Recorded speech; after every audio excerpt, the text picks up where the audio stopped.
Russian forces report seizing control of 5 settlements in Donetsk as they launch intensified strikes on Ukrainian military assets. Among these, a targeted attack on the Kursk nuclear power plant in western Russia has raised alarms, with Moscow claiming that Ukrainian forces attempted to provoke a nuclear incident. The Russian Ministry of Defense stated that they intercepted numerous missiles and drones during the attack, underscoring the escalating nature of the conflict.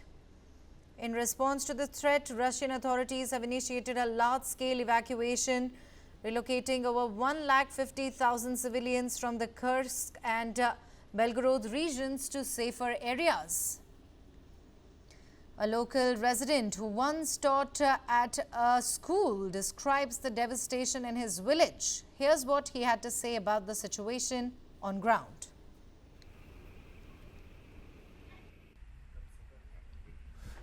Школы. Я работал учителем в Казинской школе. Школы на сегодняшний день сделали решето, там ничего нет. Храма нет. Одни конструкции остались кирпичные и все. Дома, улица Мира Зеленая, Республиканская, 90% в поле. Ukrainian forces are also evacuating civilians in eastern Ukraine where fierce fighting continues. Russian President Vladimir Putin accused Ukraine of crossing a dangerous line, further intensifying the situation. Russia's security services shot dead 4 inmates on Friday who had taken hostages at a penal colony, fatally stabbed 4 of its staff, and posted online videos describing themselves as Islamic State militants, the officials said. Russian officials said on Friday that security services shot dead 4 inmates who had taken hostages at a penal colony in the Volgograd region. In videos posted online, they described themselves as Islamic State militants. 4 prison staff were fatally stabbed in the siege, while others were taken to hospital. A total of 8 prison employees and 4 convicts had been held hostage, the Federal Prison Service said. In one video, victims were seen lying in pools of blood, one of them with his throat slashed. Another showed the attackers pacing about in a prison yard where one of their hostages was slumped in a sitting position, his face covered in blood. It was not clear how the men had managed to acquire knives or the mobile phones used to film themselves and post videos online.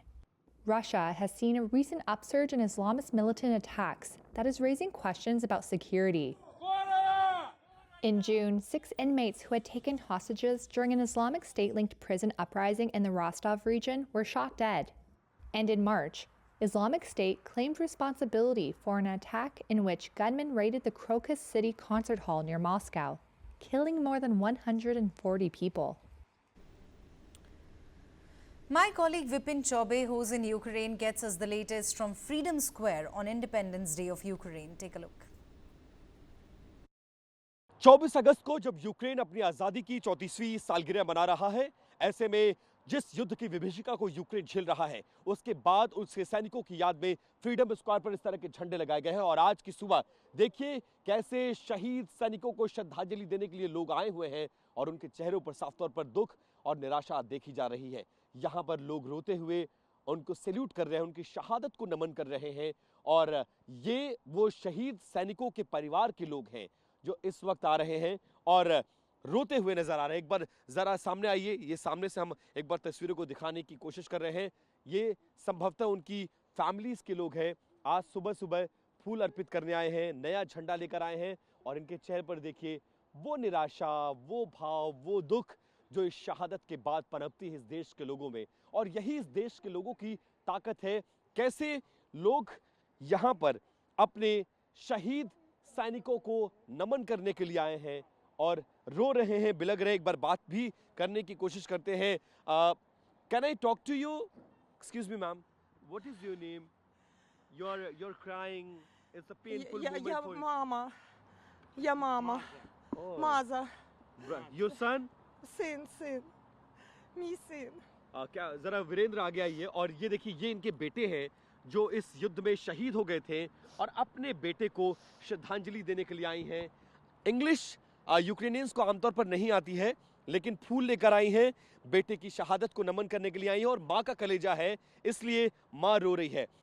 हम देखिए इनकी भाषा बेशक न समझ सके, लेकिन ये आंसू, ये रोना, ये तकलीफ ये बताता है कि जब देश पर सबसे बड़ा संकट हो तो इस देश के लिए, कोई भी देश के लिए, उसके सैनिक अपने प्राणों की आहुति देने में पीछे नहीं हटते हैं। और जब वो शहीद हो जाते हैं तो कैसे उनका पूरा देश उनको नमन करता है। और आज जब यूक्रेन अपनी आज़ादी की 34वीं सालगिरह मना रहा हो, खतरा बड़ा मंडरा रहा हो, बॉर्डर्स पर लड़ाई चल रही हो, तो शहीद सैनिकों के परिवार वाले उनको श्रद्धांजलि अर्पित करने के लिए इस फ्रीडम स्क्वायर पर इकट्ठा हो रहे हैं। और ये तमाम झंडे, उन हर झंडे पर आपको नाम लिखा हुआ नजर आएगा और मैं प्रतीक के रूप में एक झंडा आपको निकाल कर दिखाता भी हूं। देखिए इस तरह से हर झंडे पर एक सैनिक का नाम लिखा रहता है और उस सैनिक के लिखे नाम झंडे को लोग यहां पर लगा देते हैं और हर आने वाला उस झंडे को नमन करता है और याद करता है अपने सैनिकों की शहादत को। और शायद यही यूक्रेन की वो ताकत है जिसकी बदौलत रशिया जैसे ताकतवर मुल्क के खिलाफ अब भी वो युद्ध में बना हुआ है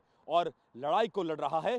आज का दिन बहुत महत्वपूर्ण और इस दिन पर तमाम शहीद सैनिकों को जो इस युद्ध में शहीद हुए हैं उनको यूक्रेन के लोग नमन करने फ्रीडम स्क्वायर पर इकट्ठा हो रहे हैं।